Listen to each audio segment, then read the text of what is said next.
திமுக என்றாலே திருட்டு புரட்டு, அதை காப்பாற்ற செய்வது உருட்டு. இதுதான் திரும்ப திரும்ப செய்து கொண்டிருப்பார்கள். இதேதான்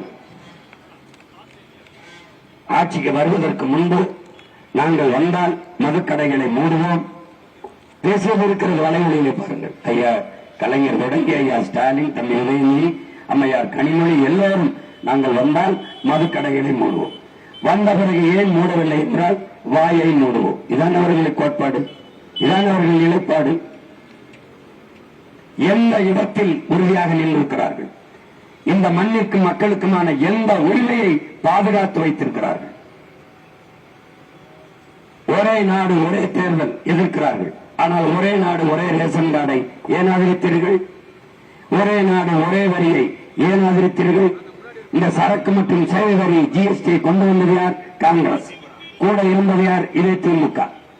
ஏன் என்று எதிர்க்கவில்லை? ஏன் எதிர்க்கவில்லை?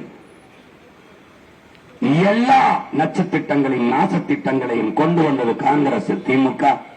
அதை செயல்படுத்துவது பாரதிய ஜனதா. நீங்கள் பெற்று பெயர் வைத்தீர்கள், அவர்கள் ஊட்டமாக உணவு கொடுத்து வளர்க்கிறார்கள்.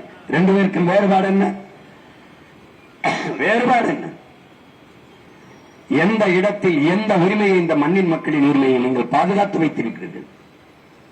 அப்ப மாநில உரிமை, மாநில தன்னாட்சி, சுயாட்சி என்று பேசுவதெல்லாம் எவ்வளவு வேடிக்கையானது.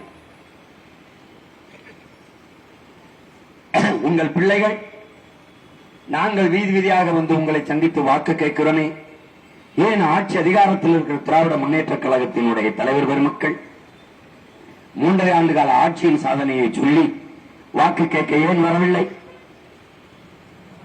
முதல்வர் வரவேண்டாம், ஆனால் அவ்வளவு பெரிய மதிப்பை என் மக்களுக்கு அவர்கள் தருவதில்லை. துணை முதல்வர் வர வேண்டாம்.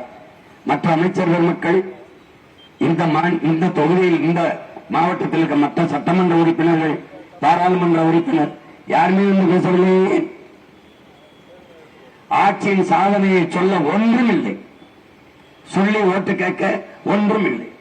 வந்து மக்களை சந்தித்தால் மக்கள் அவர்களிடத்தில் எழுப்புகிற கேள்விக்கு எவரிடத்திலும் பதில் இல்லை. வர பயம்.